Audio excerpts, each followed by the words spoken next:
Obviously, as a player, you have had great experiences of European competition. You won the UEFA Cup in 2006, 2007. You scored in the final, Super Cup as well. How have those experiences as a player shaped your approach as a coach to nights like these? No, yeah, for sure. All the experience that you have done as a player shape you in all the sense. But it's for sure something different, you know. But what you have done, not only in terms of career as a player, in general, what you have done in the past, it's like it's like a box. You put everything inside, and then you shape the box. You shape the way you see things. And I said many times, I've been lucky as a player because I joined a different club where I had the chance to fight for titles. And lastly, since you're in Sweden, I have to ask about Genesis Antwi. In many ways, you made a historic decision for Sweden in giving him his debut against Copenhagen. He became the first Swedish player to ever play for Chelsea's men's first team. He's been sensational in the under-21s. What can you tell us about him as a player, and is there a chance we might see him play here on home soil? First of all, he's one of the young players. It's one of the academy players in this moment. We try always to give them chances when they deserve. For part of the season, he was working with us. When we need, we call him and he work with us. He's doing well, as you said, with under-21, and also he's doing well when we call him. So we are happy to give him the chance, and we see in the next game can be involved. Thank you. Just here, please. Hi Enzo, how are you? I'll be honest, I don't know a great deal about Djurgården, so I'm interested to know how many games do you watch of them in your analysis and prep, and how many games do your analysts watch to make sure that you know any tricks they might have up their sleeve tactically? Personally, I watch 6 games, some of the Conference League and some of the league, the game they have. They have a little bit, the only thing is that in the league they use players that they don't use in conference, and in the conference there are players that they don't use to play in the league, so it's not easy to analyze. Then also, you know, the pitch here is a bit different from the one that we are used to play every game, and we're gonna try to prepare the game in the best way, thinking about all these small details that they are important. I mean, that was going to be my next question about the artificial pitch. How much of a difference does that make for you guys? Yeah, it's completely different. I know that in the last weeks, even some of their players, they were complaining about the pitch. So imagine for us, they play every week. So for us, it's different one, but we don't have excuse. We don't have reason why we are not going to compete tomorrow and the second game at home. Jacob. Hi Enzo, just on the pitch, you've obviously got a huge game coming up on Sunday in the Premier League.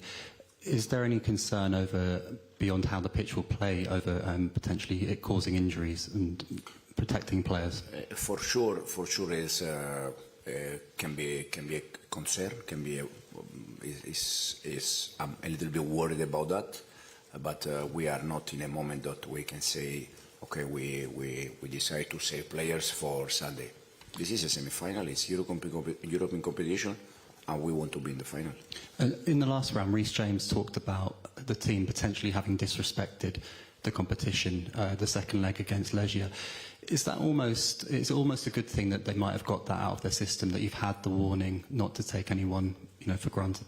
Yeah, perfect. No, don't take nothing for granted. As you said, I don't think we disrespect the competition. Probably that game, I said many times, when you win the first game 0-3, the second one you try to manage a little bit, the game, and probably that's been the big mistake. But I don't think we disrespect the competition, because since we start, we try to be every time very professional in all the competition. But for sure that game was not our best game. But probably the reason why is because, again, you win 0-3 away, And the next one, okay, also because in 2 days, in 3 days, I think we play Fulham away. So we were also try to manage a little bit, you know, the players and the first result.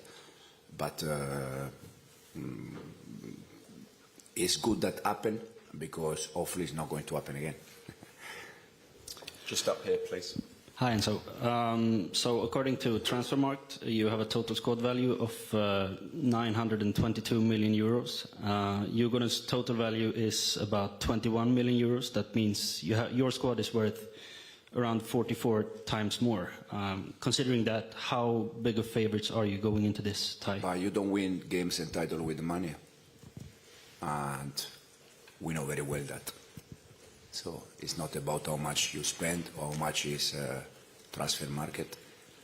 You are not going to win games or titles just because you spend big money. You have to spend money, but in the right way. And this season we are now in Conference League semi-final. We are fighting in our league, and hopefully we can finish better in both competitions. Hello, Enzo. Makoto Asahara from Swedish Aftonbladet. First of all, welcome to Sweden. We here in Sweden that watch the Premier League know a lot of your players, of course. I'm wondering, which players do you know from Djurgården that has impressed you when you've watched the games with Djurgården before this game? No, yeah, the player, I think they are different players. As I said, some of them, like Ekdal, for instance, I think he cannot play in conference. He was years in Italy. I know a different player. I think overall they have, you can see clear what they want to do when they have the ball, when they don't have the ball. But for me, the most important thing tomorrow is how we adapt immediately to the, the environment, and especially to the pitch.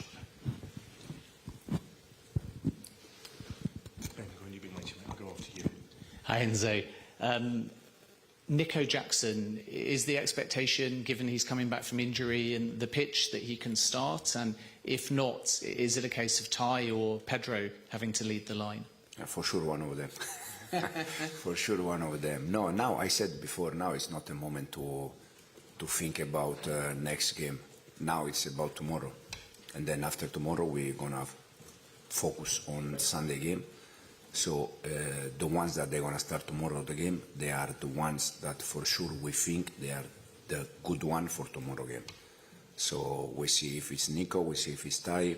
If it's Pedro Ty, we know that he's doing well. He did well every time. Even the last 5 minutes, the last game against Everton, he was there. And he deserves the chance. And if it works well, he deserves the chance. Andy? Hi, Enzo. Just a very, very quick question from me. I know how you guys tend to work. You kind of focus on the next game. With that in mind, does that mean you've watched 6 Djurgården's matches since Saturday? Say again. You said you've watched 6 matches. Them, yes. Yeah, since Saturday. Because I know you guys focus just on the next game. After Everton, you mean? Yeah. Yeah, absolutely. Before Everton, I don't used to watch games. Otherwise, I mix things. I prefer finish Everton, start to watch tomorrow team. So you've watched 6 entire matches since Saturday? Yes. Are you aware that the sun's been shining in the UK at all, or have you been?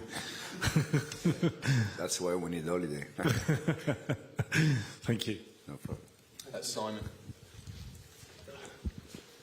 Hey Enzo, how important is it, and are you going to tell the players that they do focus on tomorrow night, that Liverpool, which might be in some ways seen as a bigger game given that Champions League football is at risk if Chelsea lose that one? How are you been sort of stressing that message? Now, first of all, I think we are trying to build a mentality, a winner mentality. So for me, you build that taking every game, no matter who is the other team, try to win every game. It's the only way. It's the only way to build a winner mentality. How you can build a winner mentality if you don't win games? At the end, it's a matter of win games. So the player, they are aware that tomorrow is an important game, but they also are aware that the next one also is important. But we have, in terms of Premier League, we have 4 games. All of them, they're going to be very important. But we need to go game by game. So now is tomorrow, and after tomorrow, we're gonna be focused on Liverpool, and the players they're gonna be focused on that for sure. And just a quick follow-up on Nkunku. I know it's early days, but is there a possibility that he might not play again this season, or is it a bit too early to say? They're gonna, because it just happened, so we have more news, probably not tomorrow, probably on Friday when we are back. We'll do two more, Mike, and then one at the back. Enzo, you started out in this competition nearly 9 months ago against Servette. Now you're in the semi-final, now you're close to possibly going on to win it. For you personally, now you're here, would you regard it as a bit of a failure if you didn't go on to win it, having put in all the hard yards for 8.5 months? Oh yeah, for sure. I don't know if fail or disappointed. I don't know how is the right words in English. But for sure, now that we are in semi-final, the next target is the final. And then once, if we are able to reach the final, we go for the title. That personally, for me, it's a big title. It's a huge title because it's a European competition. And as I said, we can give this club the opportunity to be the only club in the world to win all the European competition. So it's also a responsibility for me, a responsibility for the players to get that. Last question, please. Hi, Enzo. Here. What do you expect from the Djurgården supporters tomorrow and the environment here? Oh yeah, we played the last game in Poland. That also the environment was quite nice. I think after an entire season, the players they know that when you play at this level, you can find different kind of environment. Some of them also, like for instance Enzo Fernandez from Argentina, I think he doesn't need to know different kind of environment, because if you go in Argentina, you can see the environment that they have there. So it depends a little bit. At the same time, we have many young players that for them is something new and they need to adapt. That's why I said for me the most important thing tomorrow is how we adapt immediately to the game, to the fans, to the environment, to the pitch, and this is the main thing for tomorrow game. Thanks, guys.